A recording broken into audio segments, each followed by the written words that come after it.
राजस्थान के एक सुदूर गांव में एक प्राचीन महल था जिसे लोग भूतिया महल कहते थे। इस महल के बारे में कहा जाता था कि यहाँ राजा वीरेंद्र और रानी चंद्रिका की आत्माएं भटकती हैं। कई लोगों ने दावा किया कि जो भी इस महल में गया वह कभी वापस नहीं लौटा। अर्जुन और प्रिया, एक युवा प्रेमी जोड़ा, साहसिक यात्राओं के शौकीन थे। अपनी छुट्टियों के दौरान उन्होंने गांव के इस भूतिया महल के बारे में सुना। गांव वालों ने उन्हें चेतावनी दी, ये महल शापित है, यहाँ जाना खतरे से खाली नहीं। परंतु दोनों ने इसे महज एक लोककथा मानते हुए महल देखने का फैसला किया। अगले दिन सुबह वे महल के पास पहुंचे। ऊंची दीवारें और जर्जर हालत में महल का प्रवेश द्वार दूर से ही डरावना लग रहा था। अंदर घुसते ही माहौल बदल गया। ठंडी हवा का झोंका और खामोशी ने डरावना एहसास पैदा कर दिया।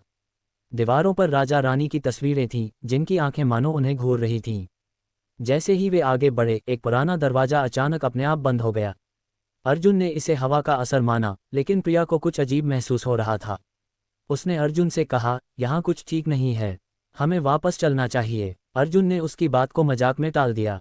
महल के अंदर अजीब घटनाएं होने लगीं। प्रिया ने एक धुंधली परछाई देखी जो धीरे धीरे उनकी तरफ बढ़ रही थी। अर्जुन ने उसे शांत करने की कोशिश की, लेकिन अब उसे भी अजीब आवाजें सुनाई देने लगीं। अचानक एक खिड़की अपने आप खुली और एक जोरदार हवा का झोंका आया। महल के एक कोने में उन्हें एक पुरानी किताब मिली। इसमें राजा वीरेंद्र और रानी चंद्रिका की कहानी लिखी थी। राजा ने रानी पर शक करके उसे निर्दयता से मार दिया था। मरने से पहले रानी ने राजा को श्राप दिया था कि वह और उसके वंशज कभी शांति से नहीं रह पाएंगे। तभी से महल में उनकी आत्माएं भटक रही थीं। जैसे ही